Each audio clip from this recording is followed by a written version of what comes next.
Part 68. Fortunate Young Gentleman. Author, Rong Xiao Rong.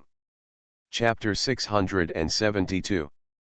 Remember it in 1 second, read the wonderful novel for free without pop-up window. The follower behind King Kong took out the purse and asked, "Sir, how much is the reward?" King Kong took the purse from him and threw it on the table, then took out the stack of silver bills in his arms and threw it to the old man, saying, "All rewards."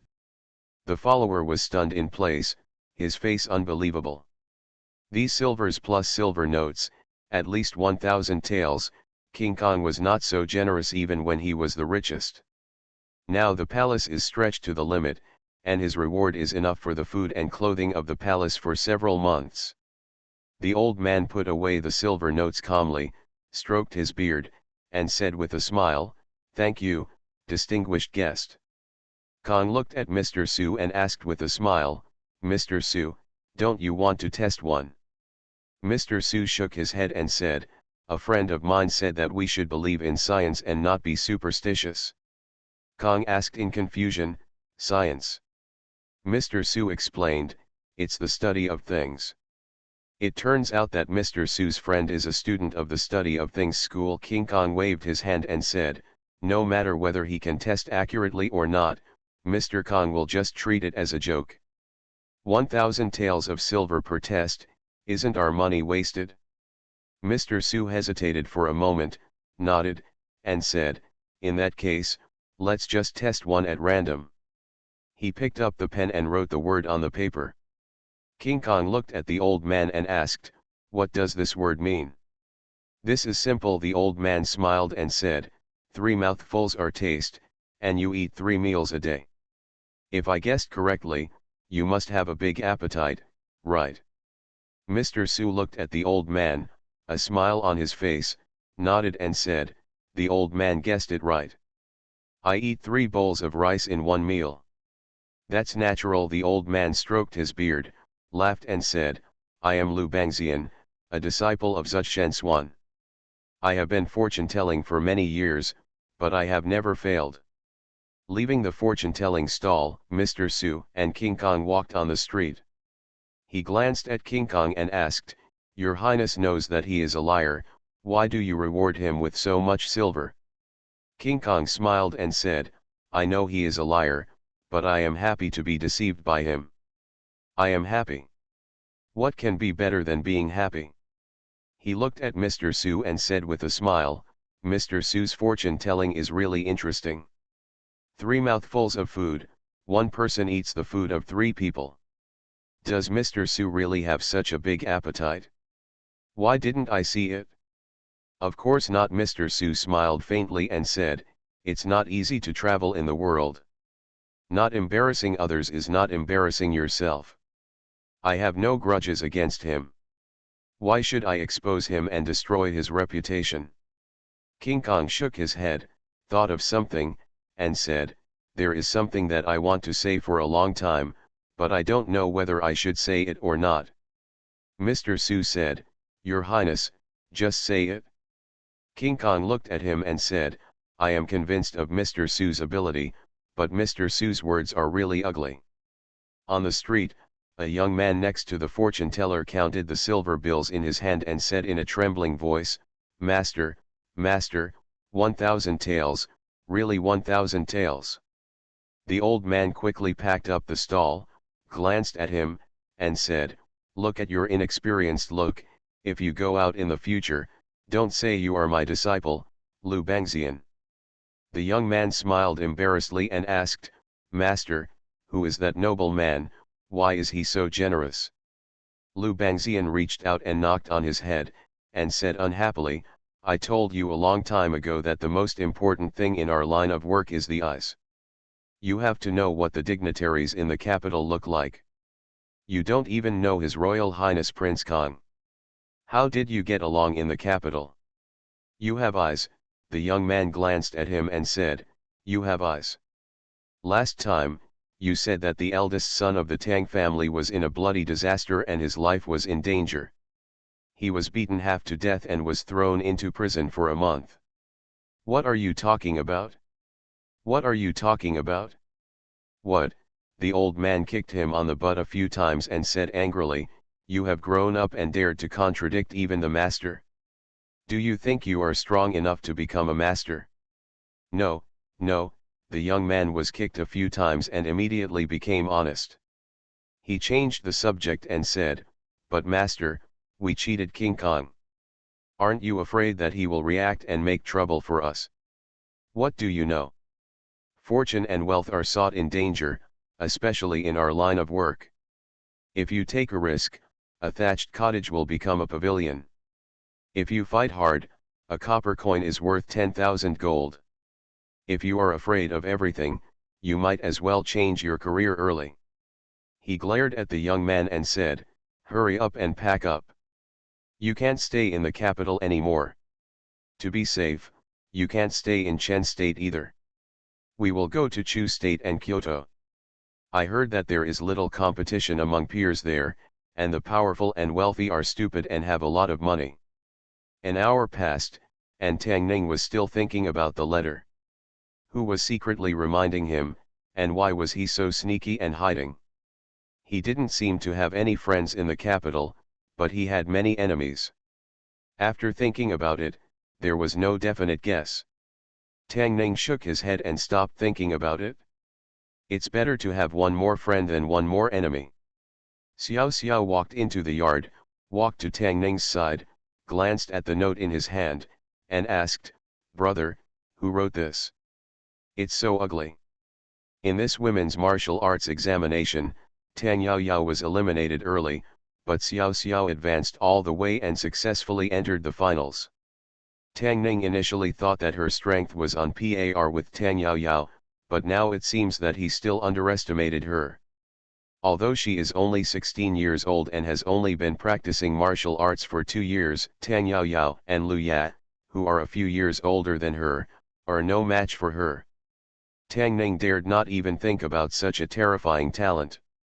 No wonder the old beggar was so shameless to accept her as his disciple. Having such a disciple is a very honorable thing. Tang Ning thought of something, looked at her and asked, "Xiao Xiao, can you deal with the woman who defeated Sister Yao Yao?" Xiao Xiao thought for a moment and asked, "Is it the sister with the scar on her face?" Tang Ning nodded and said, "That's her."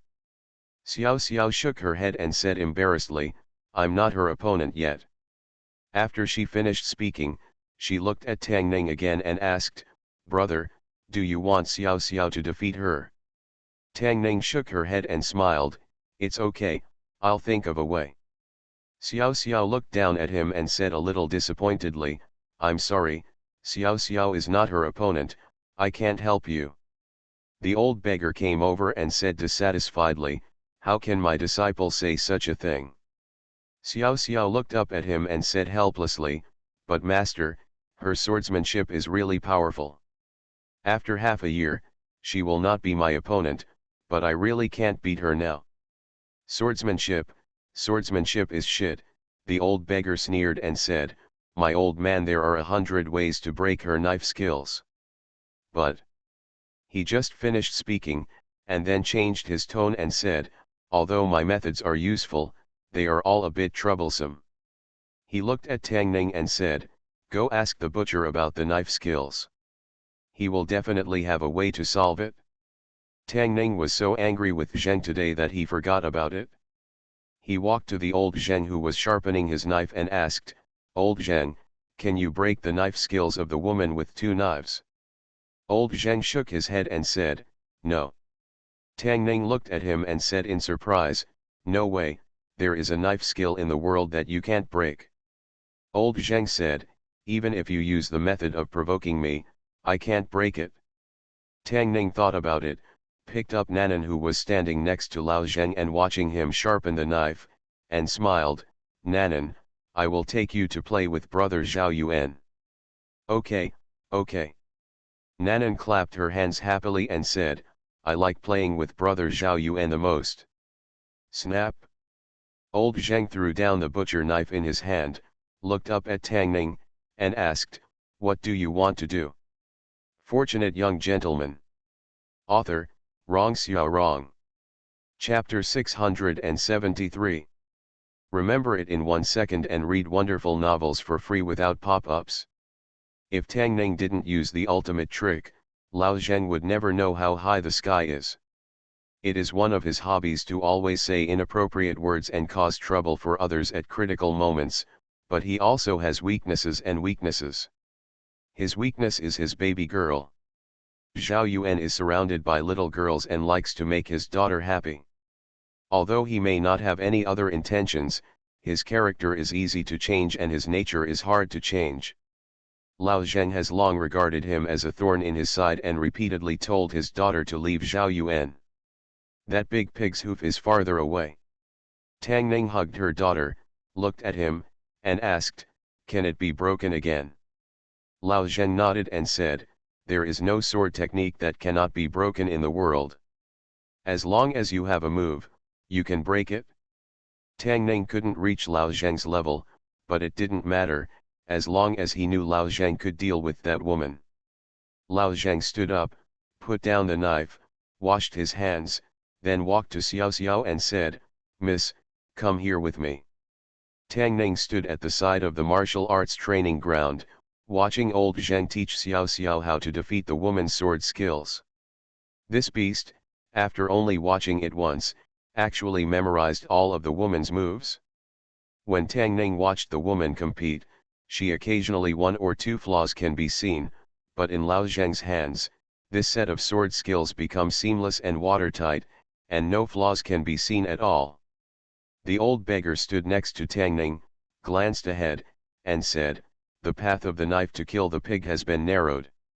If we take another step forward, it will be terrible." Old Zheng's sword skill was only a small success. Tang Ning looked at the old beggar and asked in surprise, "What does it look like to have a great skill in sword skill? When he doesn't need to hold a knife in his hand, he will be successful." The old beggar's eyes flashed and he said, "No knife is better than a knife. Everything can be a knife, and he himself is the knife. At that time, it's not necessarily his opponent." The old beggar said before that if martial arts practitioners want to reach the top, they have two ways to go. Gathering the strengths of hundreds of schools of thought, integrating them all, and proving the Tao through cleverness, this is the path that the old beggar took. So when he was young, he went everywhere to steal other people's secrets of martial arts, and he didn't do anything about swordsmanship, knife skills, and spear skills. Will do. Lao Zheng took a different path. He focused on the way of swordsmanship and proved it with strength. He could defeat 10 masters with one force and break through thousands of tricks with one sword. His swordsmanship had a soul.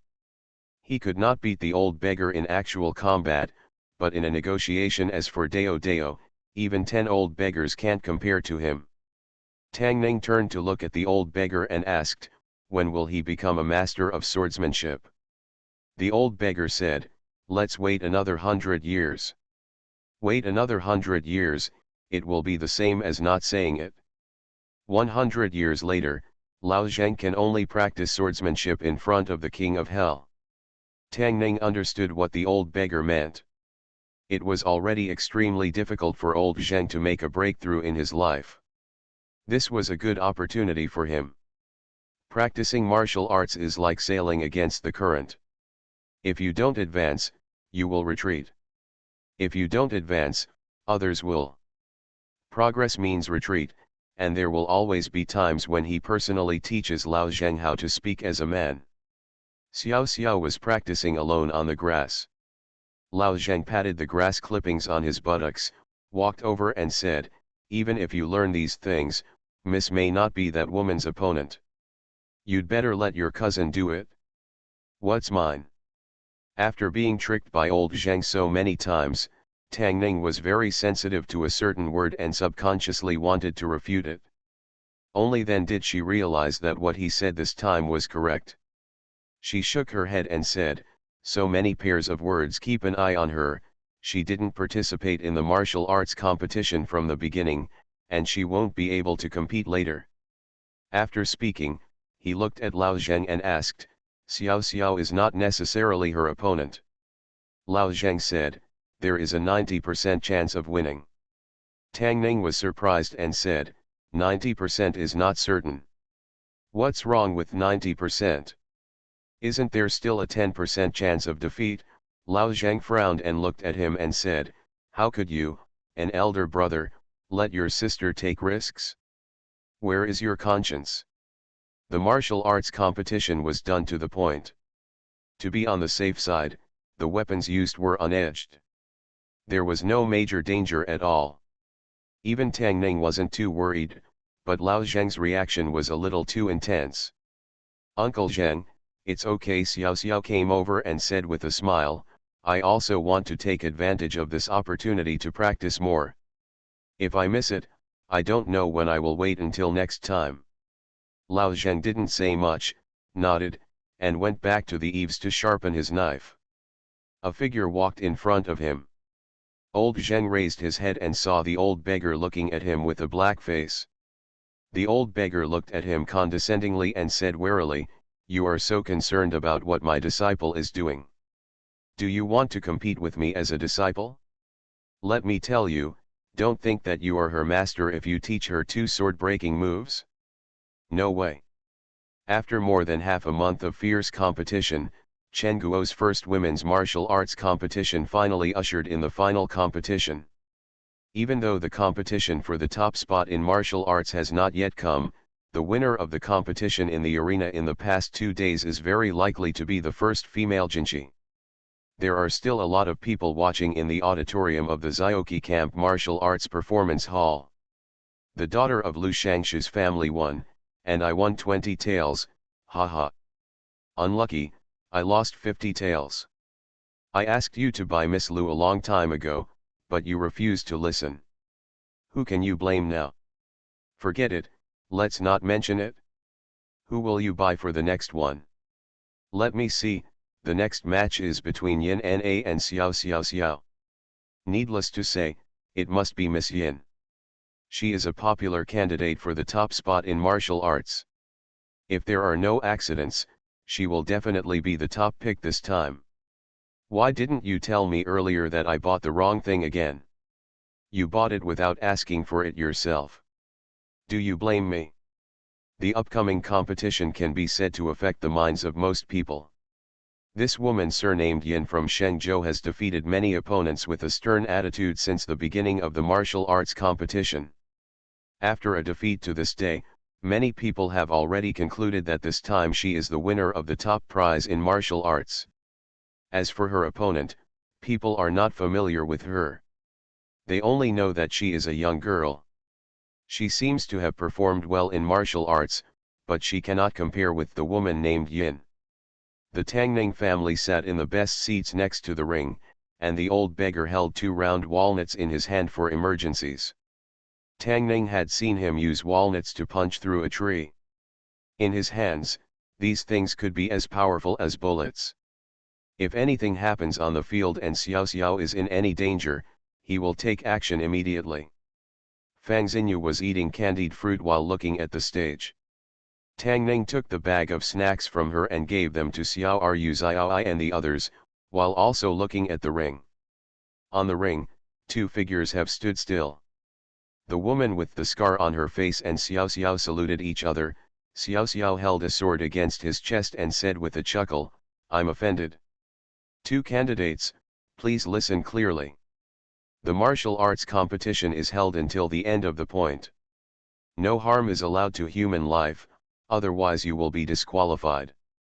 An examiner stood on the sidelines, read the rules of the competition loudly, and then rang the gong beside him. It indicates that this competition has officially begun. After the gong sounded, 2 figures stood on the sidelines, neither of them making the first move. Xiao Xiao looked at the woman, smiled and said, Sister, please go first. The woman glanced at him lightly, without saying anything. She moved her wrist, and a sword flashed across the stage. At the same time, another bright light appeared on the stage. Snapped.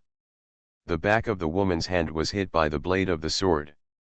She was in pain for a moment and almost threw the knife in her hand. A look of surprise appeared on her face, and she changed her tactics temporarily. As soon as she raised her arm, there was another sharp pain in her wrist. Bang! She was originally wielding two swords, but after receiving this blow, the short sword in her left hand fell to the ground.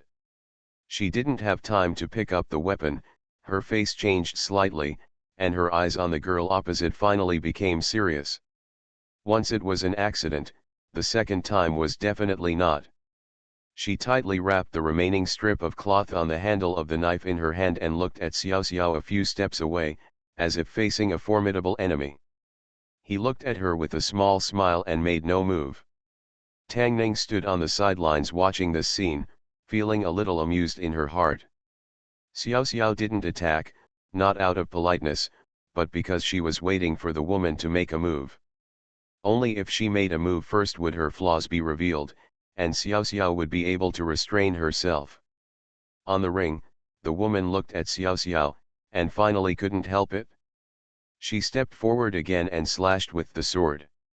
Xiao Xiao took a few steps back, and the woman changed her moves without leaving any trace, stabbing her in the chest. The girl did not panic.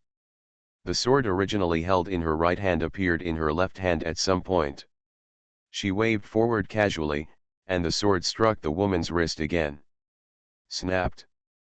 The woman took a few steps back, covering her right wrist, and her expression finally changed drastically. You are listening to novels at Bless Up channel. Wish you happiness and luck. Please subscribe to receive new novels. How do you feel about this novel?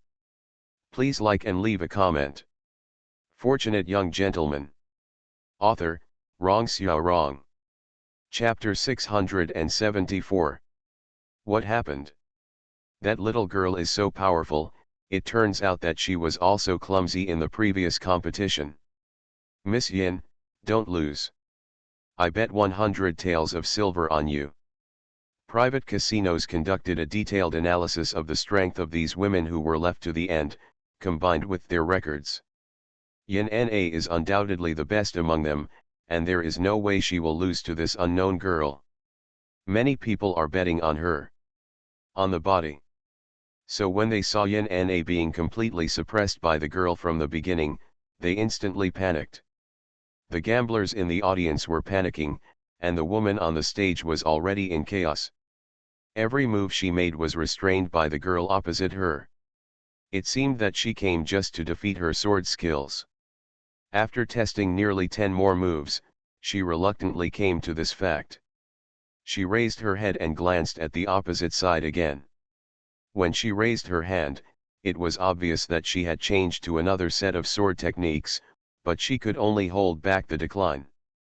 During the dinner, Tang Ning looked away from the stage and said, "She has changed her knife skills." "It doesn't matter," Lao Zheng said with a calm expression, "her strength lies in the fact that she has practiced that set of sword skills to the extreme. If she abandons that set of sword skills, she will not be much better than Miss Tang, let alone Miss." Tang Yao Yao glanced at Lao Zheng. Tang Ning felt that he and Lao Zheng could settle accounts a little earlier. Anyway, Tang Yao Yao didn't like him. As a couple, their winning rate was not much higher, but it was still better than with him. Lao Zheng's eyes were indeed vicious. After a quarter of an hour of struggle between the woman and Xiao Xiao, it was obvious that they were defeated. After a certain move, the sword in Xiao Xiao's hand was pointed at her chest.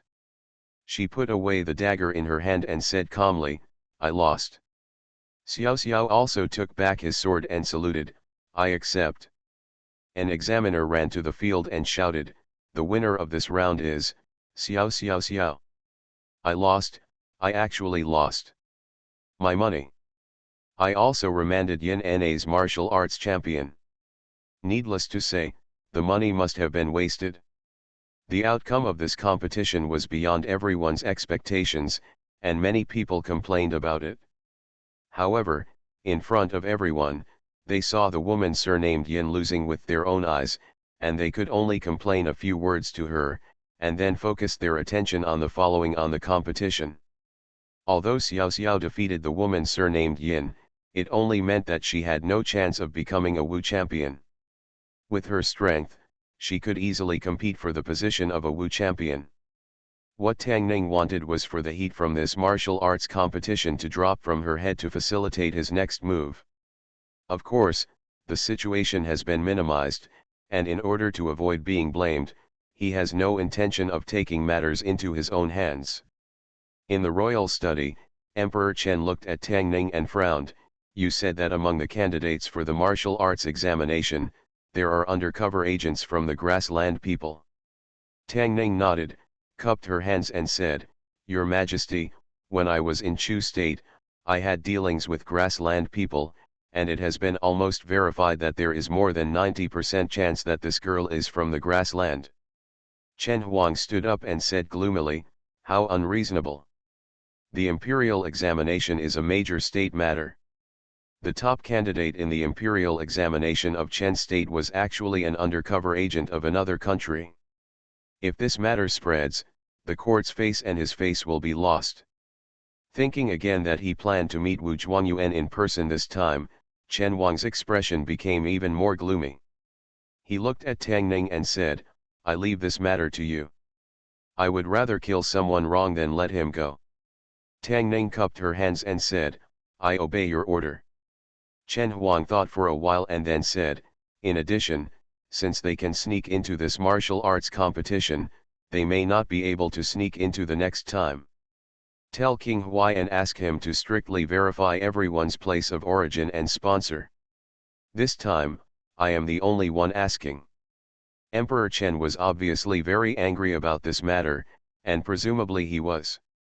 Even the imperial examination was infiltrated. How could he, as an emperor, have any face? For Chen Huang, who has a very good reputation, this is something that will never be allowed to happen. He would rather kill the wrong person than let him go. This was the rule he gave Tang Ning. It is impossible to kill the wrong person. If that woman had nothing to do with Wan Yanyan, Tang Ning would eat her 2 knives without being jealous. Tang Ning did not leave the palace alone this time, but also brought 2 people from the palace with her to support her. In fact, there are not only eunuchs in the palace. In addition to Wei Jian, there are also many people in grey clothes around Chen Huang. These people are worshippers in the palace. Although Tang Ning has hardly seen them take action, but they want to come to eat royal dinner. The strength cannot be average. Tang Ning walked out of the palace door, looked back at the 2 of them, and asked, What do you call them? An old man said calmly, Master Tang, there is no need to address us. After completing the tasks assigned by His Majesty, the 2 of us will return to the palace. Their voices didn't sound as high-pitched as Wei Jian's, and they were probably uncut. The 2 of them were so neither salty nor bland, and Tang Ning had no intention of questioning them. That woman is very powerful, can you do it? For safety reasons, he asked one more question. One of the worshippers said, as long as she is not as powerful as the former leader Gong Sun, the 2 of us can handle her. Both of them said such cruel words, Tang Ning was naturally relieved. Who is Gong Sun Ying? He is an unparalleled genius in the 10,000 gu section among the people Tang Ning knows, only old beggar and old Zheng can definitely defeat her. Bai Jin is so much older than her, and he is only her senior sister. This shows that she was in the sect back then. Status. Even if that woman practices for 20 more years, she may not be Gong Sun Ying's opponent. Ministry of War. Tang Ning was sitting in a yamen. After a while, Minister Zhou came in and whispered, Sir Tang, someone is here. He slowly left. A woman named Yin Na came in and looked around the yamen. A trace of suspicion appeared on her face. She asked, Where are the others? Tang Ning stood up and said, No need to look. You are the only one here today. The woman's face showed a trace of vigilance. She asked, What is the matter with you calling me here today? Nothing big. Tang Ning shook his head and said, I just want to ask you, how has Wan Yanyan been these 2 years? The young woman looked at him and asked calmly, Who is Wan Yanyan? What is your excellency talking about? Tang Ning looked at her and said, "Don't pretend. You are not suitable for acting." The young woman's face changed. She left the yamen almost instantly, but was pressed on the shoulders by two people on both sides at the same time. The priest stretched out his hand and pressed her acupuncture points, saying, "Tie her up." The military officer tied the woman tightly, and the priest looked at Tang Ning and said, "Our mission has been completed. The next step is up to Lord Tang." Tang Ning glanced at the woman and said to the military officer, "Find a carriage and send her to the Ministry of Justice. Don't make a fuss. This woman surnamed Yin is a public figure after all. Forcing her to the Ministry of Justice with great fanfare will cause discussion among the people. The less noise, the better." Half an hour later, in the prison of the Ministry of Justice, the woman surnamed Yin was tied up. Tang Ning stood in front of her and said, "You'd better confess everything, otherwise, don't blame me for being rude." The woman surnamed Yin looked at him and gritted her teeth and said, "Kill me if you want to, stop talking nonsense." "Want to die? How can it be that easy?" Tang Ning looked her up and down and said, "If you don't confess, I will." The woman surnamed Yin looked at him, her face changed, and she immediately said, "If you want to kill me, give me a quick death." Humiliating a woman is not what a real man does. Humiliate? Tang Ning glanced at her and asked, "Do you grassland people like to think so beautifully?" Fortunate young gentleman. Author, Rong Xiao Rong. Chapter 675. The words of the woman named Yin reminded Tang Ning of Wan Yanyan. When he caught little Maniu, she was worried that he had some evil intentions towards her, but she didn't think about it. At that time, she didn't even care about personal hygiene, and she had a smell that was not Tang Ning's. To that point, it's okay for little man girl to think that way. After all, she is clean and can be regarded as a little beauty. But this woman named Yin is actually worried about this. Who does she think Tang Ning is? Where does she get her confidence? "Don't think I've defiled you." Tang Ning glanced at her and said, "Don't even think about hiding it. Your sword skills are exactly the same as Wan Yanyan's. You can't deceive others. If you tell the truth, you can avoid physical pain." The woman surnamed Yin was silent for a moment, and finally stopped denying it and asked, "Do you know the fourth princess?" Naturally, Tang Ning would not be led away by her and said, "I'm asking you now." The woman surnamed Yin seemed to have thought of something. She looked at him and asked, "Are you Tang Ning? Do you know why you were arrested?" Tang Ning looked at her and asked, "I came to participate in the Chen Kuo examination and I don't even know the examiner. Is there an unprofessional undercover like you?" He looked at the woman for a few times and said, "Yin Na is not your real name, right? What is your real name?" The woman glanced at him and said, "Ayana." Tang Ning asked again, "What is the purpose of coming to Chen State? To assassinate His Majesty, or to work as an undercover agent in the army?" Ayana looked at him and said, "You already know this, but you still ask me what to do." Tang Ning looked at her and said angrily, "I'm warning you, don't be too arrogant. If you are still so uncooperative, I will torture you." Aina closed her eyes and said, "If you are a man, give me a pleasure." This woman's temperament is exactly the same as that of Wan Yanyan back then. She is smelly, tough, and not afraid of death. It is really not easy for such a person to get something out of her. However, since she has admitted her identity, there is no need to ask about other things. Her purpose was either to assassinate Emperor Chen or to sneak into the army as an undercover agent. She came all the way from the grassland to celebrate Emperor Chen's birthday. Tang Ning waved her hand and said, "Lock her up first and wait for disposal." The jailer from the punishment department took her to the Sky Jail. Tang Ning walked out of the prison and drank a cup of tea in the punishment department.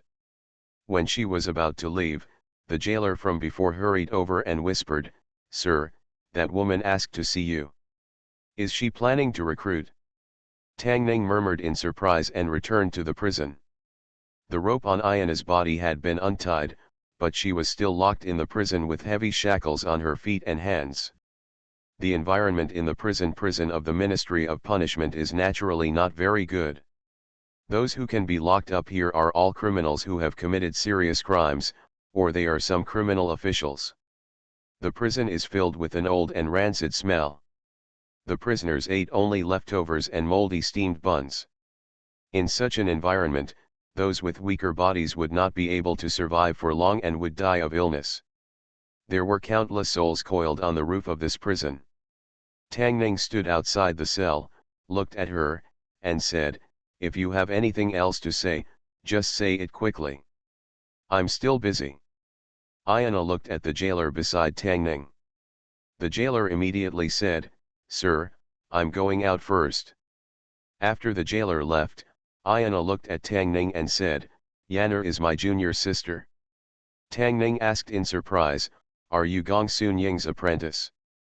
Gong Sun Ying just used evil and charming techniques to deceive the trust of the second prince.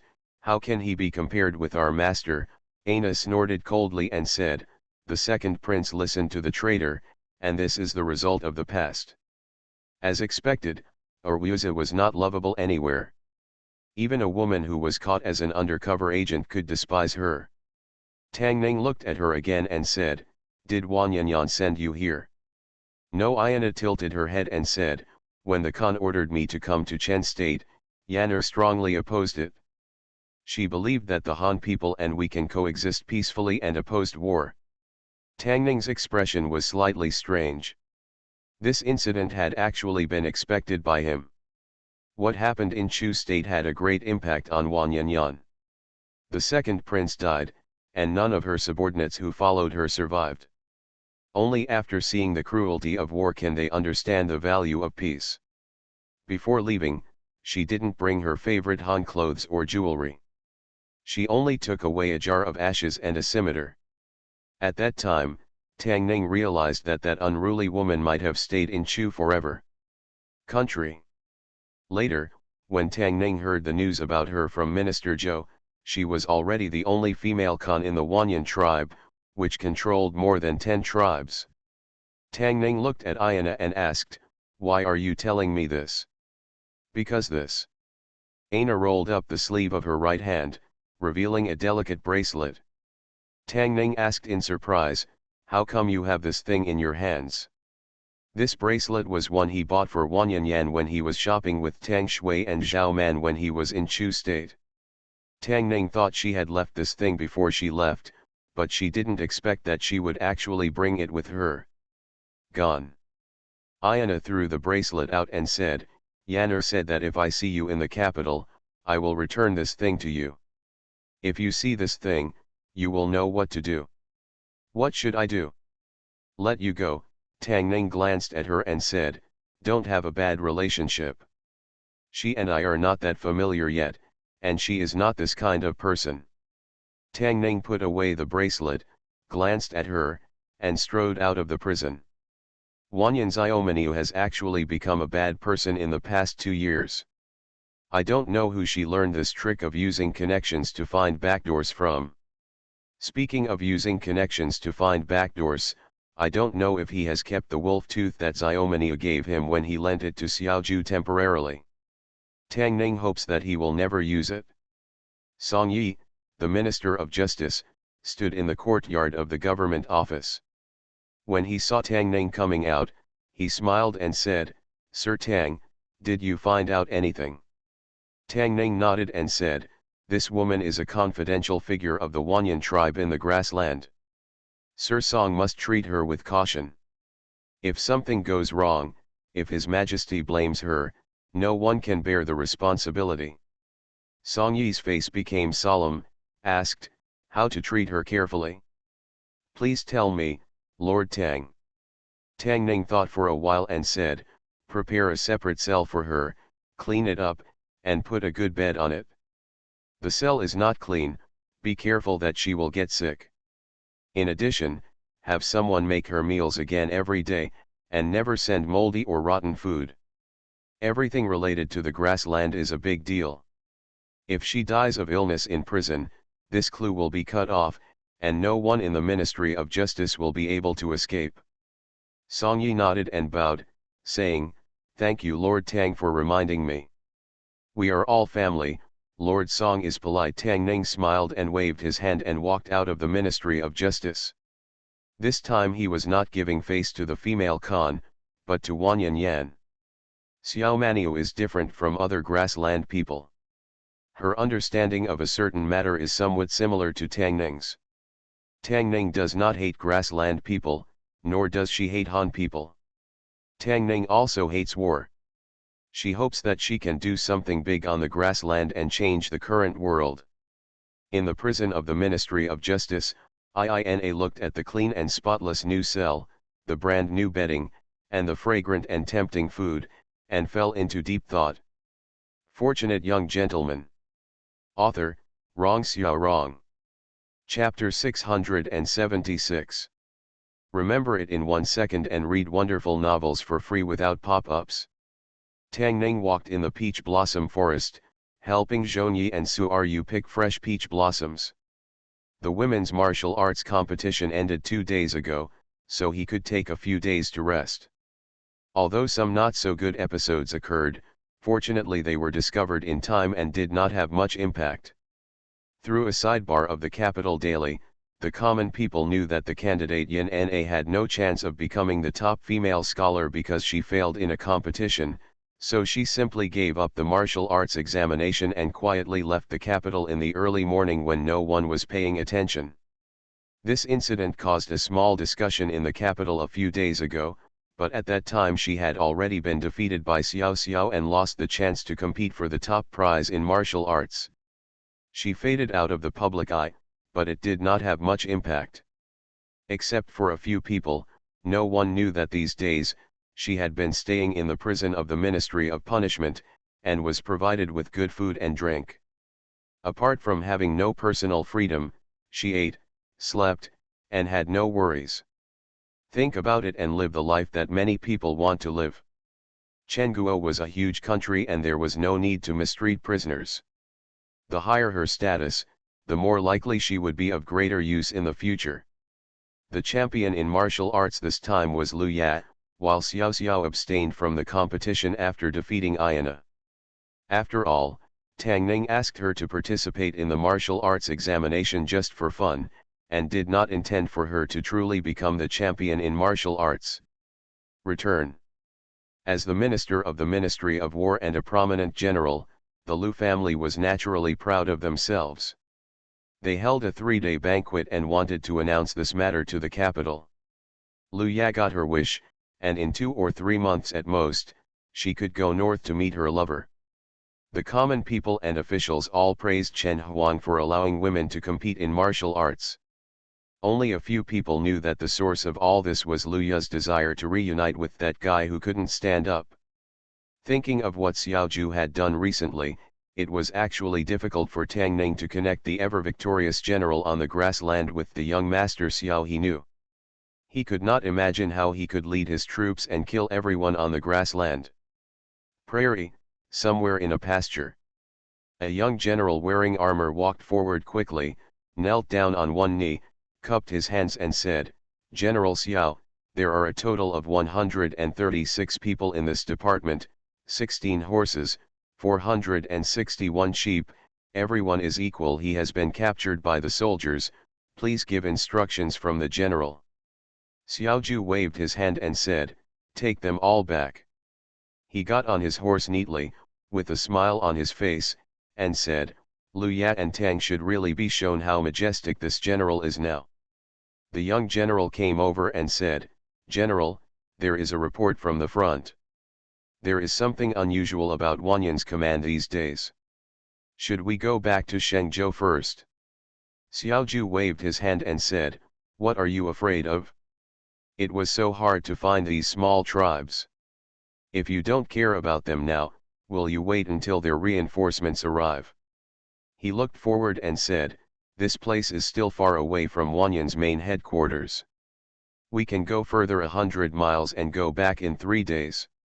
Deeper in the grassland, there is a fertile pasture. Eulabu, that's not how the knife works. Look at Buxi. That's right. You have to learn from Buxi to become the first warrior on the grassland. I don't want to learn from Buxi, I want to learn from Ayana. Ayana is the most powerful warrior on the grassland. Humph, I won't let you learn either. Wanyanyan looked at the boys and girls arguing on the grass, shook her head, turned around and walked into the tent. She sat down and ate a bowl of cheese, but then she thought of the delicious tofu pudding. The Han people had all kinds of food, and she never got tired of it. He missed the days when he left the grassland, and he naturally thought of someone. I don't know how Aina is doing, whether she has seen him. Thinking of this, she shook her head violently and said, "It's better not to see Aina. There must be nothing good to do if you see him." A woman carrying a bow walked in from outside and said, "Great Khan, the black barbarians have retreated." So fast, Wanyanyan stood up and asked, "What happened?" "Their king is dead," the woman with a bow on her back said. "The two princes have temporarily suspended their armies in order to discuss the throne." Wanyanyan breathed a sigh of relief and said, "It's good if they retreat. If we don't fight anymore, there won't be so many casualties among the soldiers." The woman with a bow on her back said, "When they settle down internally, the war will still start. There are black barbarians in front and Chen and Chu allied forces behind. The eldest prince and the third prince only know how to fight for power.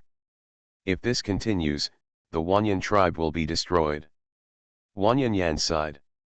The Wanyan tribe originated from the White Mountains and Black Waters, and later migrated to the grassland. During this period, the Chu kingdom rose, and they could never return to their ancestral homeland. Deep in the grassland, they called a nation of black barbarians, and had constant disputes with them. In order to survive, Sushan's tribes chose weaker enemies, intending to annex Chenchu and take control of the Central Plains and Northeast China. However, in recent years, they have seen Chenchu become increasingly powerful and turned from defense to offense. Sushan, the survival of various tribes is even more difficult. She looked at the woman with a bow and said, "The black barbarians withdraw their troops. Father will definitely take advantage of this gap to deal with Chenchu." The woman with a bow on her back gritted her teeth and said, "During this period, we were fighting with the black barbarians and had no time to deal with them. Chenchu sent troops to roam outside and captured more than 20 small tribes. Only one of Chen's soldiers and horses captured took thousands of people captive. I heard about it too." Wanyanyan looked at her and asked, "But that army seems to be different from the others."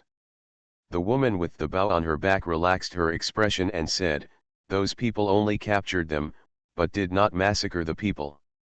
The grudges between the Sushan people, Chenchu, and the Haiman were all caused by human lives. When they invaded Chenchu, they would massacre the poor. When Chenchu invaded the grassland, they would also massacre. This has become a tacit understanding." Wanyanyan was relieved when she heard this and said, "In this way, many civilians can be saved. Who knows what they will do to the captives in the future?" The woman with a bow on her back said, "The black barbarians have retreated, and the Khan has sent people to capture those who took advantage of the fire in Chenchu." Wanyanyan's face changed, and she looked at her and said, "Ayu, you lead the troops to capture them yourself. If it is your father who takes action, many people will die.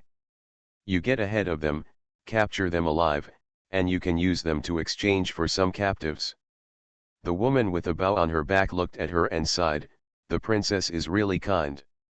Wanyanyan looked at her and said, "Be obedient, go quickly." Watching the woman with a bow on her back walk out, Wanyanyan sat down again and leaned against a pillar behind her. There was a little tiredness on her pretty face, and also a trace of immaturity that was rarely seen on weekdays. Few people would notice that this powerful female Khan is only 18 years old this year. She sighed slowly, with a helpless look on her face. Even though she has tried very hard to promote the peaceful coexistence of the Han people and them, it is really difficult to realize this dream in her heart. These days, the situation on the grassland has been constantly changing, and she has become more and more aware that if no one helps, she alone may not be able to do it. You are my future wife, your business is my business, how can I not help you? Tang Ning pinched Zhao Man's nose and said, don't worry, I will take care of this matter. Emperor Chen's birthday is coming. Although he will not hold a grand birthday banquet every year, the princes and princesses cannot be careless. They still have to show their filial piety. Zhao Man stood on tiptoe, kissed him lightly on the lips, and said with a smile, my husband is the best. You are listening to Novels at Bless Up channel. Wish you happiness and luck. Please subscribe to receive new novels. How do you feel about this novel? Please like and leave a comment. Fortunate young gentleman. Author, Rong Xiao Rong. Chapter 677. Huang Chen didn't care much about his birthday banquet. In the past few years that Tang Ning had been in Beijing, he had never held a grand birthday party. This is the same as several women in his family, especially Sumei. She is very concerned about her age. Even though Tang Ning has emphasized to her many times, she will still be the best in the capital in a few years or more than 10 years. Flowers, she still doesn't want to spend too much time on her birthday. At Emperor Chen's age, he is also an emperor. Every birthday he celebrates means that he is one step closer to the imperial mausoleum. It is reasonable that he does not want to remind himself of this matter every year. Even though he didn't make a big deal about it, the emperor's birthday gift still couldn't be too perfunctory. It's too vulgar to give money as a gift, and Chen Huang is now very wealthy. If you don't give him more than 100 million taels of silver, you won't be able to impress him at all, but if you give him 100 million taels of silver, he thinks, well, you can't send a fireworks display like the Queen Mother's birthday. The creativity is there, but this trick has already been used on the Queen Mother's birthday, and there is nothing new. When giving gifts, it's important to give them what they like. Apart from money, Huang Chen doesn't seem to have any other obvious preferences. Since she had agreed to Zhao Man, Tang Ning still decided to think carefully about it. At this moment, Qing ran in from outside and said, Uncle, we have a guest. The Tang family did have a guest today, and their status was extremely high. Since leaving Lingzhou, Tang Ning has never seen Divine Doctor Sun again. He has been obsessed with medicine all his life, and his ideal is to help people in need. He rarely stays in one place for too long. He has been wandering around in the past 2 years. Tang Ning stepped forward and asked with a smile, when did senior brother come back? I just arrived in the capital yesterday. Divine Doctor Sun smiled and said, back then, I felt that my junior brother was a dragon among people and would eventually take off. Unexpectedly, after 3 years of not seeing each other, my junior brother would have become a prominent figure in the court. Senior brother, thank you. Tang Ning smiled modestly and asked, Senior brother, how long do you plan to stay in the capital when you come back this time? Divine Doctor Sun stroked his beard and said, I have gained a lot from my travels in the past 2 years. I may stay in the capital for a long time and record these experiences. By then, I still want to discuss it with my junior brother. I hope junior brother is generous with his teachings. In terms of medical skills, even if Tang Ning studied for 100 years, he would not be as good as Divine Doctor Sunday, but fortunately, he had hundreds or even thousands of years of experience, which would save him a lot of detours. He smiled and asked, Senior brother is in the capital, where do you live? Divine Doctor Sun said, stay in the inn for the time being. Tang Ning shook her head and said, there are so many people in the inn, how can you calm down and study medicine? Why don't you stay in the Tang family, senior brother? I will arrange a secluded courtyard for you. It will be convenient for us to discuss the problem then. Dr. Sun originally wanted to refuse, but the second half of Tang Ning's words moved him. He looked at Tang Ning and wondered, wouldn't this be disturbing junior brother's family? It's nothing. Tang Ning waved her hand and said, senior brother is not someone, so how can he be considered a nuisance? Old Zhang, who was lowering his head to sharpen his knife, looked up at him. The old beggar burped and looked at him. After Divine Doctor Sun hesitated, he nodded and said, "Thank you, junior brother." Tang Ning really didn't think this was a nuisance. After all, Divine Doctor Sun was not like some idle person. No one in the world had ever suffered from illness or disaster. With him here, it was as if there was an extra thing for no reason, too much. Many lives, which no one else, including the Emperor, could ask for. After settling in Divine Doctor Sun, Tang Ning thought of something, looked at him, rubbed her hands, and said, "Senior brother, are there any great return pills here?" Divine Doctor Sun nodded and said, "I have refined 5 pills in the past 2 years, and now there are 3 left. If my junior brother wants them, I will give them all to you." The reason why the great returning pill is precious is that in this world, only Divine Doctor Sun can refine it. Even the imperial doctors in the palace do not have this ability.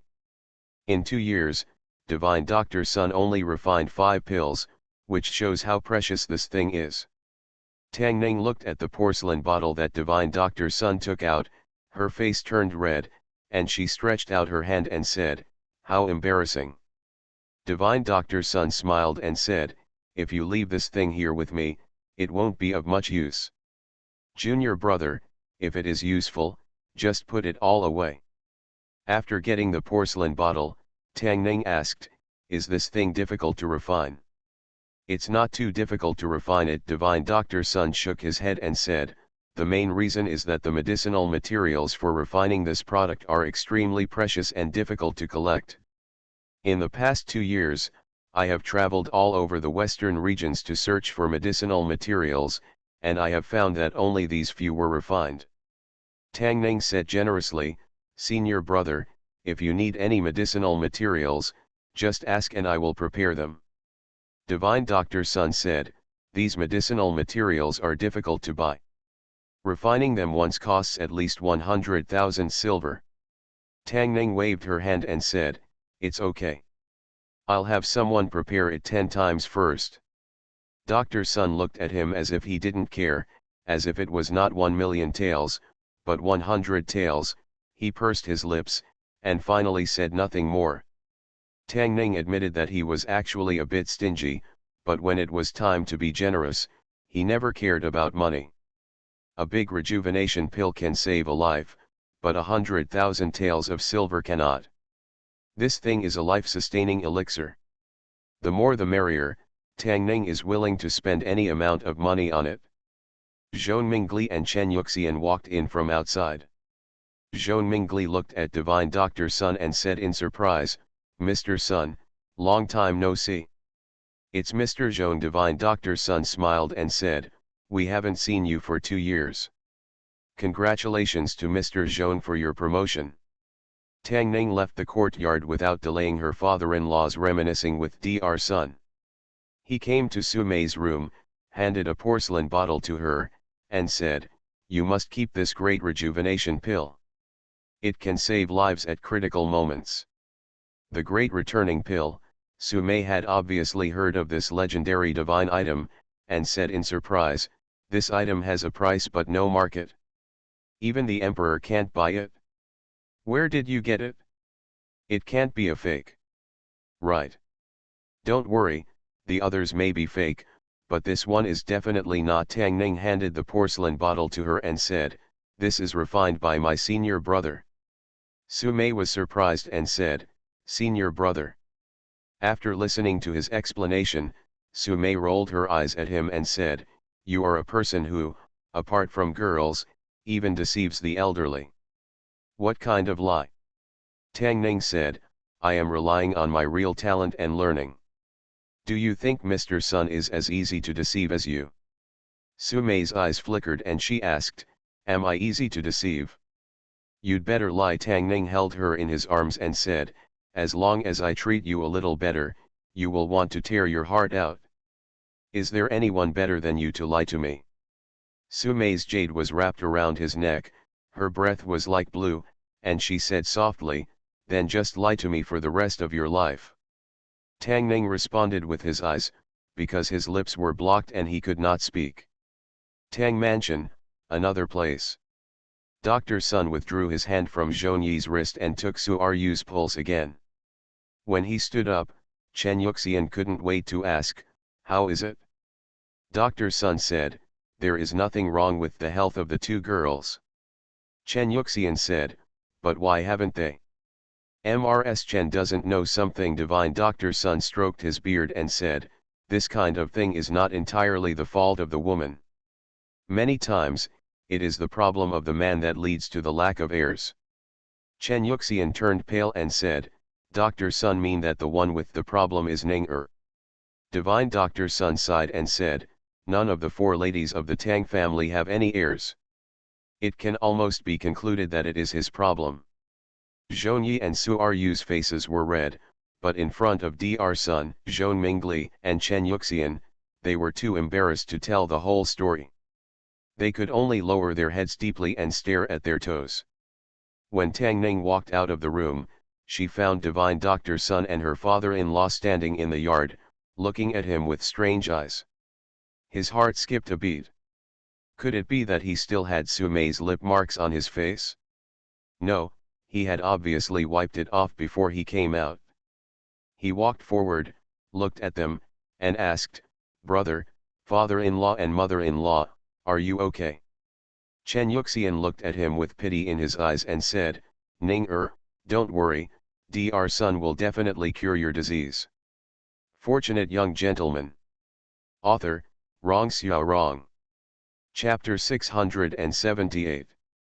Naturally, Tang Ning couldn't explain to Zhong Mingli, Chen Yuxian, and Sun Chenai why Xiao Ru Xiao I couldn't get pregnant, so she just laughed and brushed off the topic. This chapter was first published on A.I.U. Sheng Novel Network. Please remember the URL. He came to a room in the backyard, closed the door, and knocked on a wall inside 3 times. After a while, Zhao Man pushed open the secret door of the bookshelf and walked out. She looked out the window and asked, "Are there any guests at home?" Zikuku said she saw an old man coming in. Tang Ning nodded and said, "He is my senior brother. I will introduce you to him later." He handed a porcelain vase to Zhao Man and said, "This is a gift for His Majesty, please keep it." Zhao Man looked at the small porcelain vase and asked in surprise, "What is this?" Tang Ning said, "De Huan Dan, eating it can strengthen the body and prolong life. It is very good for the body. It costs 100,000 taels of silver." "Is it so expensive?" A look of distress appeared on Zhao Man's face, and he handed the porcelain bottle over and said, "How about changing it to another one?" Tang Ning stuffed the porcelain bottle into her arms and said, 100,000 taels of silver is nothing. If he can agree to let you marry me, why not give him dozens or hundreds of them?" Zhao Man's eyes were full of joy, but she lightly hit Tang Ning with her hand, and said, "One pill can extend your life, and dozens or hundreds of pills will extend your life. How can your father be forced to death?"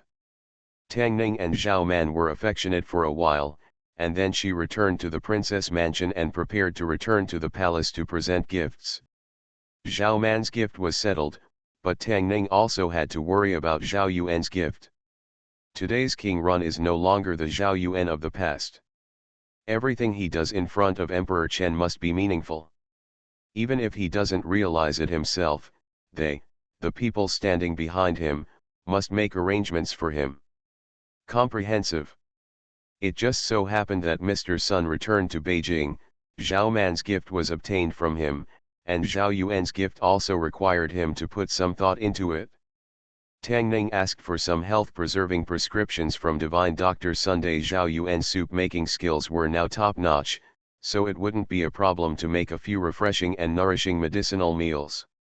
While Zhao Yuan was preparing the ingredients, he asked, "Sir, is it too much to cook the soup for 3 hours?" Tang Ning glanced at him and said impatiently, "Stop talking nonsense, just cook it if you are asked to cook it. If you don't cook it longer, how can you show that you are attentive?" When Zhao Yuan's medicinal meal is cooked, he will accompany Su Mei to practice. In a few days, she will leave with Bai Jinggong Sun Ying. They will not be able to see each other for half a year or even a year. The last few days naturally, you should cherish your time. When Zhao Yuan was cooking, not only Tang Ning was watching beside him, but also the little girl from the Wang family. She put her hands behind her back and stood on tiptoes next to Zhao Yuan, watching him chop up the ingredients and put them into the casserole, and asked softly, "Brother Yuan, what is your favorite food? I will cook it for you when I grow up." Zhao Yuan carefully measured the water in a small bowl and added it to the casserole, and asked casually, "Are you asking about the past or now?" The little girl from the Wang family asked, "What did you like before and what do you like now?" "I used to like eating assorted casseroles." Zhao Yuan looked back at her and said, "Now I like to eat assorted casseroles with you." The little girl's eyes were bright and she said, "Then we will eat together every day from now on." Tang Ning took the initiative to leave the kitchen and handed the stage to Zhao Yuan. Regarding how to seize the direct descendant, there were some things that Tang Ning needed to teach him, but some things he didn't need, and Tang Ning couldn't teach him. Royal Study Room. After Chen Huang finished reviewing the last memorial of the day, he stood up, rubbed his sore eyes, walked out of the hall, looked at the square in front of the hall, and sighed, "I am really old. 10 years ago, there was another I have approved dozens of memorials, but now I am not even half of them, and I am already so exhausted." Wei Jian smiled and said, "Your Majesty is in the prime of life, not old at all. I passed the age of 100 last year, so how can I still be in my prime?" Emperor Chen waved his hand and said, "My father passed away at my age. Do you know why I don't want to hold a big birthday party? Just because I don't want to remind myself that I am one step closer to death every year." Wei Jian bowed and said, "The late emperor worked hard on state affairs and was exhausted. There are so many high-ranking ministers in your Majesty's court. The country is peaceful and stable. Whenever there is a strong enemy, we work together to defeat it. Now your Majesty's body is so healthy. It will definitely he won't be like the late emperor, who could still enjoy the prosperity of our country for decades." A trace of ridicule appeared on Chen Wang's face, and he said, "What can I do if I am an emperor? After all, I can't escape birth, old age, illness, and death." "Father." Zhao Man came over from a distance. Chen Huang gathered his mood, looked at her, and asked, "Why is Manor free to come to father today?" The imperial study room was once one of Princess Pinjiang's favorite places, but since her marriage to the Chu kingdom and her marriage to Tang Jing happened one after another, she has never been to this place again. Chen Huang felt guilty in his heart, and when he looked at her, he hid this guilt deeply.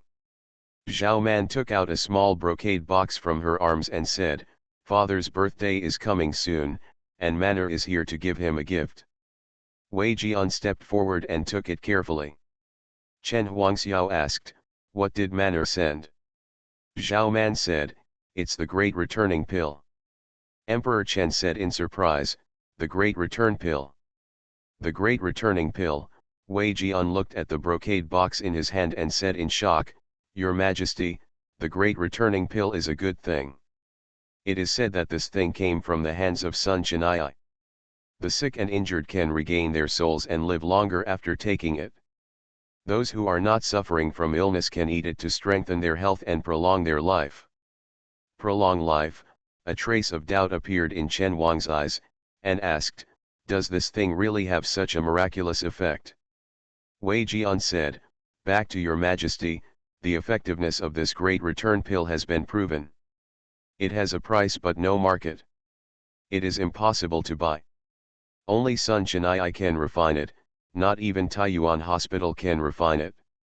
This is a real pill, baby." Chen Huang looked at Zhao Man and asked, "How did Manor get such a treasure?" Zhao Man smiled and said, "Of course I asked for it from Dr. Sunday. Dr. Sun returned to Beijing today and lived next door to the princess's mansion. I thought that my father worked hard every day and needed to replenish his body, so he asked Mr. Sun. I begged for one.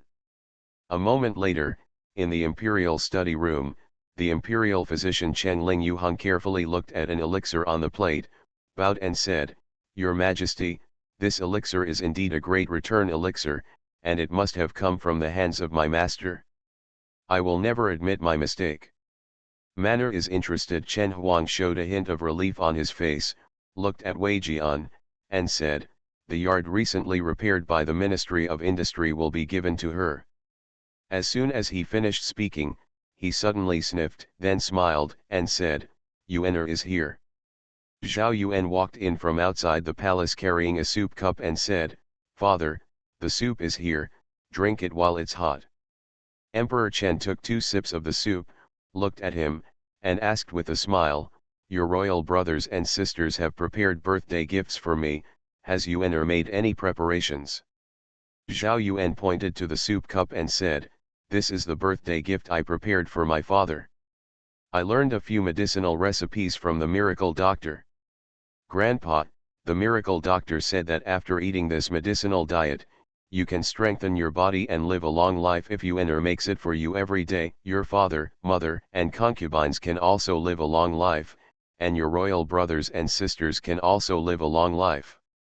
Huang Chen happily took him over, let him sit on his lap, and said softly, "If they can all be as caring as Yuaner, I can rest assured." Fortunate Young Gentleman. Author, Rong Xiao Rong. Chapter 679. After Chen Huang finished drinking the medicated meal, he did not take the great return pill. He also felt much more energetic and praised, "Shanai Dr. Sun is really a god. The effect of this medicated meal is immediate. I haven't felt like this for a long time." Wei Jian smiled and said, "His Royal Highness Prince Run is also working very hard. I went to the imperial kitchen 3 hours ago. At that time, His Royal Highness Prince Run was cooking this medicinal meal for His Majesty." Emperor Chen's face became even more pleased as he said, "No one among the princes can match Yuaner's filial piety. He is the only one who truly regards me as his father. Only he regards them as true brothers and sisters." An idea flashed in his mind, and he suddenly asked, "If Yuaner is the successor, with his temperament, he will definitely not do anything heartless. He and Chen Erming'er have different temperaments." Wei Jian's eyes flashed and he said with a smile, "His Royal Highness Prince Run is still young." As if unintentionally, he emphasized the word now a little bit. "He is still young now, won't he grow up in a few years?" Chen Huang said, then shook his head and said, "However, although he has a good temperament, he is too soft-tempered to be an emperor. It turns out that today Chen Chen is surrounded by enemies from abroad. This is not a peaceful era. The emperor must not be too soft-tempered." Wei Jian smiled and said, "Your Majesty, you don't have to worry too much about the grasslands and the western regions. There are countless good generals in the current army, and there are also capable ministers in the court. The old slave asserts that the chaos in the grasslands of the western regions will be calmed down in less than 10 years. I hope it's as you said." Emperor Chen smiled and said, "If these 2 foreign enemies can be resolved within 10 years, Yuaner will indeed be more suitable to succeed than any of them." He looked at Wei Jian again and said, "I feel that my body is full of strength now.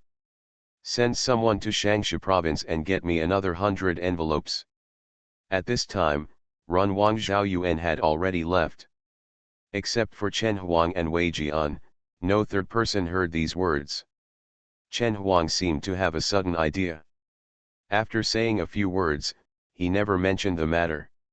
However, perhaps even he himself did not realize that after today, a seed had been planted in his heart and was quietly taking root and sprouting. Tang Ning was also taking a medicated diet, prepared by Divine Dr. Sun himself. It is said that this medicinal diet has the effect of strengthening the kidneys, nourishing yin, and replenishing yang. Even though Dr. Sun worked hard, Tang Ning did not refuse and ate 2 large bowls of it in succession. As for the kidneys, he exercised well on weekdays and didn't need to nourish yin and yang at all, but the taste of this medicinal diet was surprisingly good, and there was no harm in supplementing the kidneys more. The great return pill that Zhao Man gave to Emperor Chen was deeply loved by him, so he directly gave her a garden. All the royal gardens in the capital belonged to the emperor, and only the most favored prince would be given it. She was the most favored prince in the dynasty. The only person to receive this honor as a princess. Of course, Zhao Yuan, who took the path of warmth, was not left behind. Emperor Chen even rewarded Dr. Sun, and he also gave countless gifts to Zhao Yuan, mother and son. In recent days, he and concubine Shu have received more and more rewards. Zhao Yuan gradually entered Chen Wang's eyes in a different way, and Tang Ning's plan was also advancing step by step. Time passed by silently, and before Tang Ning was ready, it was already the day for Su Mei to leave. Tonight, Xiao Ru and Xiao Yi went to bed, Tang Yao Yao's door was closed, and Tang Ning had only one place to go. Tang Ning walked into her room and said, "Have you packed everything? It's best to check again. Keep the great returning pill close to your body, and hide the dagger that is as sharp as iron as mud. Your favorite one, did you bring your hairpin or not?" After all, Tang Ning was still worried about her leaving. If it weren't for the fact that taking one to Huandan and then taking the second one after a short period of time had little effect, Tang Ning even wanted Dr. Sun to help her refine it 10 times a day. "Everything is packed." Su Mei walked over, closed the door, and said, "I'm waiting for you." Tang Ning walked forward, hugged her and sat on the bed, and said, "I made some of your favorite pastries and will take them with me when I leave tomorrow." Su Mei shook her head and said, "My favorite thing is not cakes."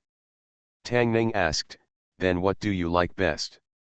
Su Mei hooked his neck and said softly, "In the past, I liked the white silver the most, the rouge from the makeup pavilion, the jewelry from the Jinyu pavilion, and swinging under the trees in the Tianrunja courtyard. Now, I like you the most.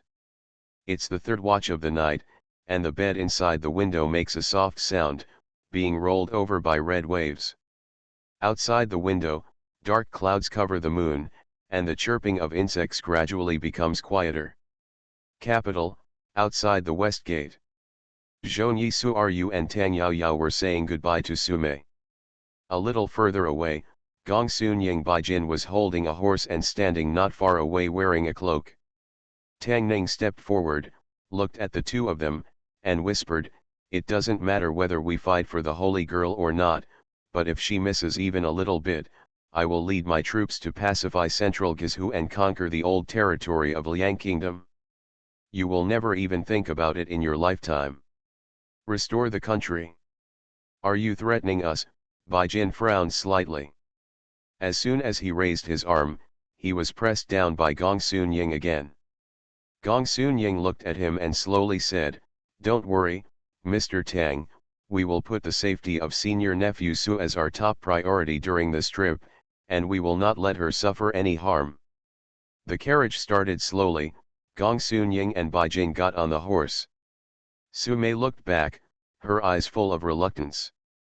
After a moment, she forced herself to look back, shook the horse's reins gently, and a group of 3 riders began to run, slowly disappeared on the official road.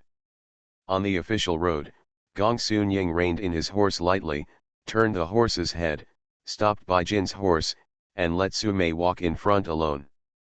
Baijin frowned and said, "What are you doing?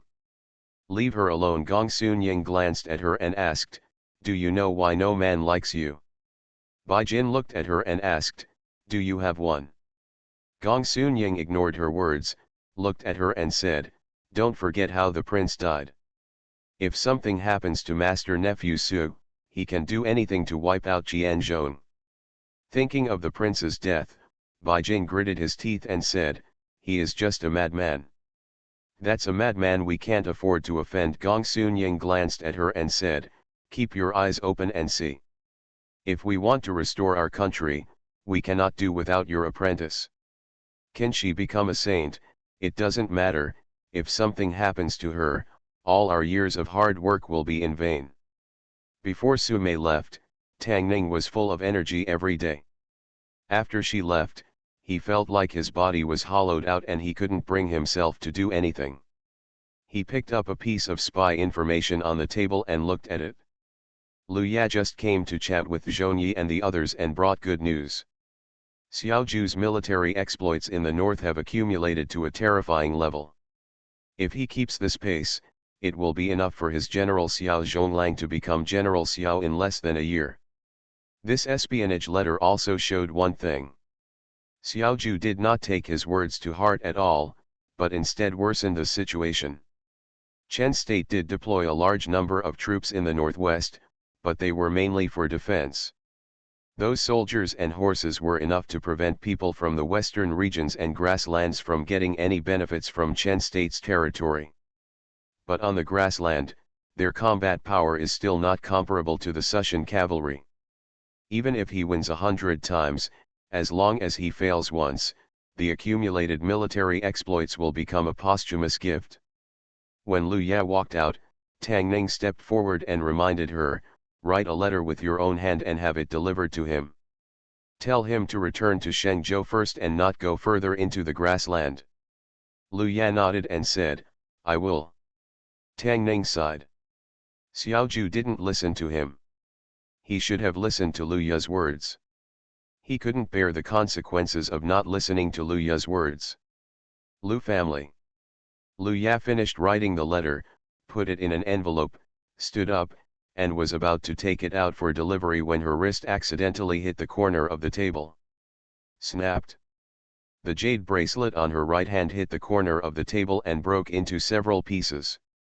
She covered her bleeding wrist, looked at the broken bracelet with some distress, looked out the door, and said, "Chiao, come in and tidy up this place, and find someone to help me deliver this letter." You are listening to Novels at Bless Up channel. Wish you happiness and luck. Please subscribe to receive new novels. How do you feel about this novel? Please like and leave a comment. Fortunate Young Gentleman. Author, Rong Xiao Rong. Chapter 680. Northwest, Endless Grassland. More than 10 fast horses were galloping on the grassland. A few miles behind them, hundreds of light cavalry were chasing closely.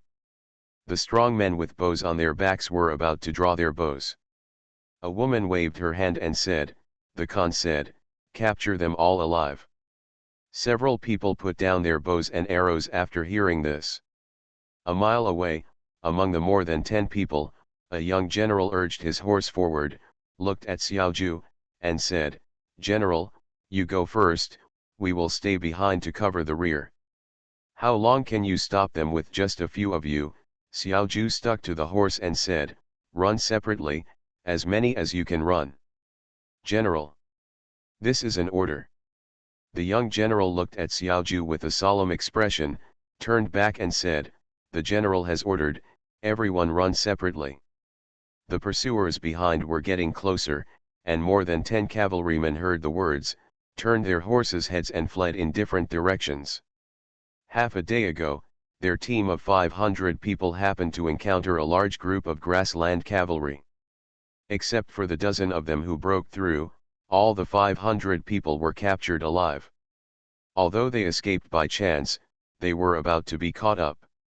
In the back, one of the pursuers shouted loudly, "They fled separately, chase them separately." Seeing this, the woman with the bow on her back took off the bow and arrow on her back, drew the bow and shot an arrow. Whoosh! The horse under Xiaoju neighed and fell to the ground. Xiaoju fell off the horse and rolled onto the grass. When he looked up, there was already a figure in front of him.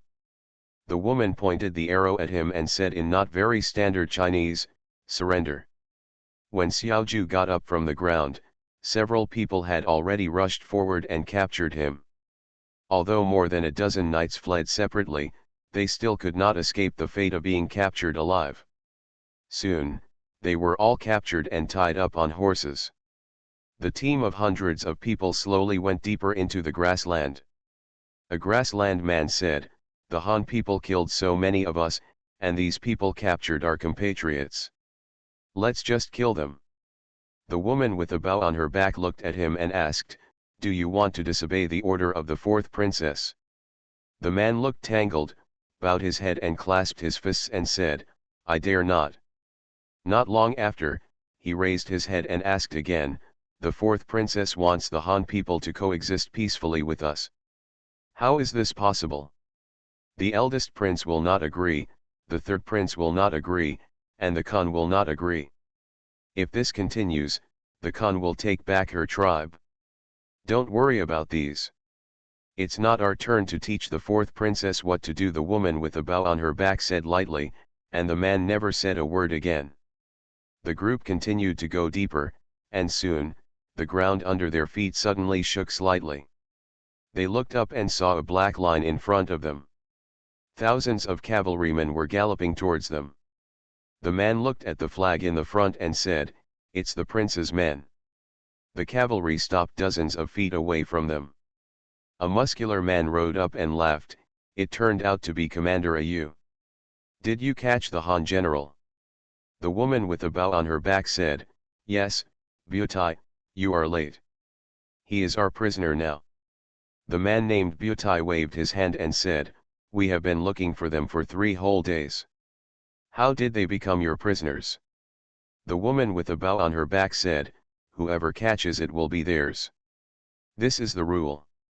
The rules also require first come first served." The man looked at her and said, "The eldest prince said that this man has captured too many of our compatriots. He ordered me to capture him and send him to the Khan's tent to be publicly executed to boost the morale of our army. Then I will cut off his head and send it to Chen State for them to see. You dare to disobey the eldest prince's order." The woman with a bow on her back said calmly, "It was also the fourth princess's order to capture them alive. How dare you disobey?" The man looked at him and said, "This is the eldest prince's order. Commander, you should not embarrass us." As soon as he finished speaking, the thousands of cavalrymen behind him took a few steps forward, and the faces of the people behind the woman with a bow on her back suddenly changed. 500 against thousands, they had no chance of winning. The woman with a bow on her back looked at him, and after a moment, she gritted her teeth and said, "Give them the people." The people behind him breathed a sigh of relief and immediately pushed Xiao Ju out. "Thank you." The man on the opposite side bowed to him and said with a smile, "Let's go back." Seeing the cavalryman taking the man and turning back, a man next to the woman with a bow on his back said angrily, "The prince's men are too bullying. We obviously caught the man." The woman with a bow on her back glanced at him and asked, "Why didn't you say it just now?" The man retracted his head and asked, "Commander, what should we do next?" The woman with a bow on her back shook the reins and said, "Go back and report to the princess." Deep in the grassland, inside the tent of a grassland somewhere in the Wanyan tribe, Wanyan looked at the woman with a bow on her back and asked, "Where are the people?" The woman with a bow on her back shook her head and said, "We captured 500 people and some generals, and their general was taken away by the prince's men." Wanyan frowned and said, "The prince?" Butai personally led people and took the man away. The woman with a bow on her back said, "He said that the prince wanted to publicly execute the general of the state of Chen to boost the morale of our army, and then send his head to the state of Chen for them to see." Wanyan's face changed slightly and said, "In this way, our hatred with the state of Chen will only deepen, and there will be no possibility of peace, right?" The arched woman looked at her and said, "Should we go and have a look?" Wanyan nodded and said, "Go and have a look. If you can stop them, you must stop them." Chengguo, Shengzhou. Fengzhou and Shengzhou are very close to the grassland and are the first line of defense laid by Chen State in the northwest. There are 300,000 troops stationed in these two states alone, and they are also the front line of the northwest's fight against the grassland. A flying cavalry galloped from the post road and went straight into the military camp. The knight on horseback stopped in front of a large tent, dismounted, ran into the handsome tent, and shouted, "General, urgent report from the front." The middle-aged man wearing armor and with a calm expression sat firmly in the tent, glanced at him, and said, "Tell me." The knight said, reporting to the general, "The soldiers and horses of the main Wanyan tribe suddenly appeared north of Yinshan Mountain.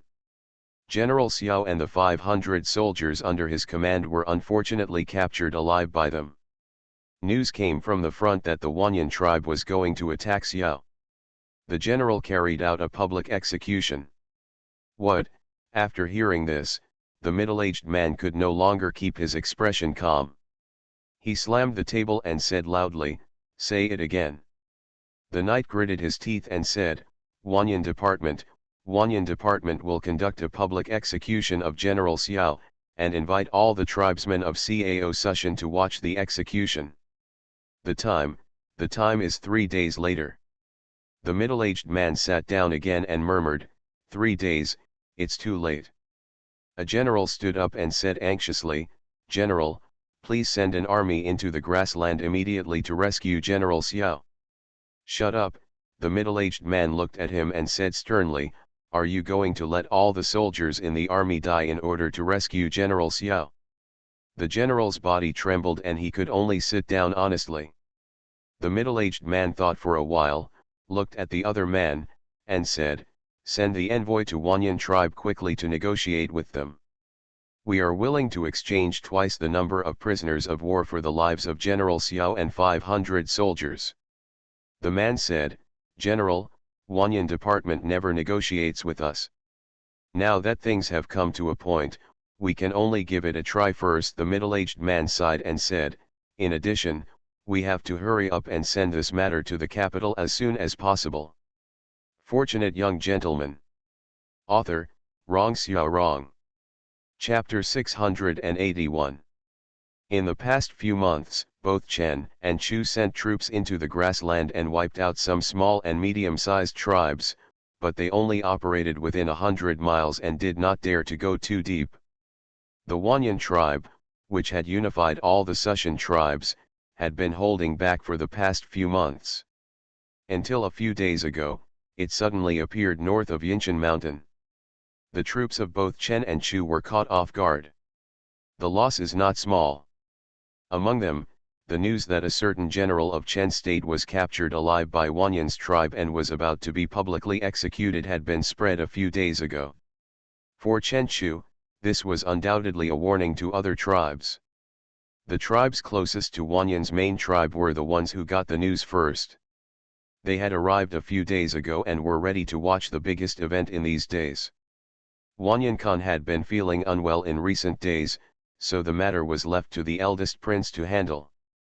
Somewhere in the pasture, in the handsome tent in the center, an envoy from the state of Chen stood in the tent, cupped his hands and said, "General Xiao and all the officers and men fell into the hands of your army. I, the state of Chen, are willing to pay 3 times the price of prisoners of war in exchange for the lives of General Xiao and the officers and men. I hope your army will agree." He spoke the language of the Sushan people, and everyone in the room could understand it. The eldest prince sat at the top and sneered, "Our compatriots, we will take them back sooner or later. If you dare to kill one person, we will massacre a whole city. If you dare to kill 2, we will massacre 2 cities. If you dare to kill 2, we will massacre 2 cities. Hundreds of people, I will kill all you Han people." The messenger solemnly said, "This is something that is beneficial to both parties. I hope the eldest prince will not act out of emotion." The eldest prince waved his hand and said, "You are not qualified to negotiate with this king." He looked outside the tent and said, "Come here, pull these people out and chop them down." The expressions of several Chen state envoys changed greatly, and they immediately said, "The 2 countries are at war. If we don't kill the envoys, you." The eldest prince smiled and said, "This is your rule. In our place, as long as it is an enemy, there is no one who cannot be killed." "Wait a minute." Several guards walked in and were about to drag them down when a figure stood up. Wan Yanyan glanced above and said, "We also have negotiations with the Chen state. If we kill the Chen state envoy now, they will kill our grassland envoys in the future. When the two countries are at war, everyone should not kill the envoys. The Han people say that we are unreasonable barbarians because of the rules we abide by. Do we really want to prove that they are right? The tribal leaders in the tent looked at each other and nodded. That's what the fourth princess said. The messenger cannot be killed. This rule must be respected. We are not barbarians.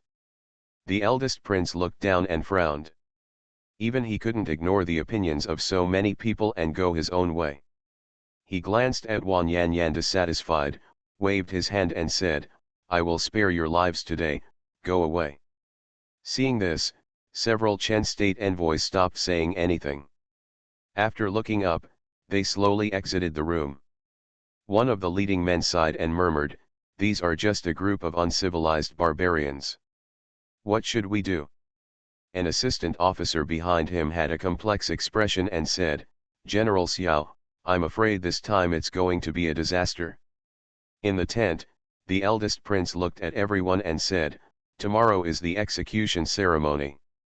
That man captured so many of our compatriots. It is not enough to vent his anger without killing him. I want to use his head to frighten Chen Chuxiao. Our grassland is not them a place where you can be wild. Wait a minute, Wan Yanyan looked at him again and said, the threat of the black barbarians is still there. It is not appropriate for us to have a deeper grudge with Chen Chu at this time. If we anger them and attack the black barbarians from both sides, how can we win? After returning from Chu, Yanner's courage seemed to have weakened. Could it be that she was frightened by those four-legged sheep? The eldest prince glanced at her and said, war is a man's business. What do you women know? We are facing a powerful enemy, and you still have so many tribes in your hands. It is better to leave them to my elder brother. Those warriors will be much more useful in my hands than in yours. Wan Yanyan glanced at him and said, brother, I'd better talk to my father about this matter. A trace of displeasure appeared on the face of the eldest prince, and he waved his hand and said, there is no need to discuss the execution anymore. We will pay tribute outside the account at noon tomorrow. Wan Yanyan was about to say more, but was persuaded by everyone around her. Princess, the eldest prince is right, please stop saying it. We have a blood feud with Chen Chu that cannot be undone. Yes, if we don't scare them this time, they will only get worse next time. After a while, Wan Yanyan walked out of the big tent with an unhappy look on her face. The woman with an arched back stood outside the tent, looked at her and said, the eldest prince wants to use this incident to cover up the third prince's limelight. You won't listen to the princess. Wan Yanyan sighed softly and said, Big brother only thinks about the tribe in my hands and the position of Khan. The arched woman looked at her and asked in confusion, why didn't the princess tell the Khan about his repeated assassinations of the princess? What will happen if you tell me something without evidence? Wan Yanyan shook her head and said, pack it up and let's go back. The woman with a bowed back said in surprise, you won't watch the execution tomorrow. Wan Yanyan waved her hand and said, I won't read any more. The arched woman thought for a while and said, Princess, it is better to stay for one more day. I am afraid that the eldest prince will use the topic again. The Khan is ill these days. The princess must be careful and not give the eldest prince any chance. Wan Yanyan thought for a while, nodded helplessly and said, I'll listen to you. Outside the tent of the commander of the Wanyan tribe, a platform has been built. Today is the day for the public execution of a general of the Chen kingdom. There is a row of seats on the platform, and the leaders of the nearby tribes gathered, waiting for the execution to begin. The woman with a bow on her back stood behind Wan Yanyan and shook her head, saying, I have seen that general of the Chen kingdom. He is very handsome. It is a pity that he died like this. Wan Yanyan was upset and did not say anything. At this time, a figure, escorted by two guards, slowly walked up to the platform. Xiaoju was in low spirits. Although he had not suffered any special abuse in the past few days, he had not eaten or slept well. When he walked onto the platform, he had no strength. He simply sat on the ground with his head drooped. There was no fear on his face, but there was some regret in his eyes. He regretted not listening to Tang Ning and keeping a low profile. He regretted not marrying Lu Ya yet. The incense of the Xiao family would eventually end with him. The things that happened in the first half of his life flashed through his mind. When he was a child, he fell into the icy lake to save Lu Ya, and was ridiculed for his illness. Lu Ya stood up for him, and then bullied him more than they did. Then, after Tang Ning came to Beijing, his stubborn illness was cured, he passed the imperial examination, and he and Tang Ning harmed the capital together. He believed his lies and was cleared of all charges by Lu Ya. When these scenes flashed through his mind, the sound of the grassland people chattering could be heard below.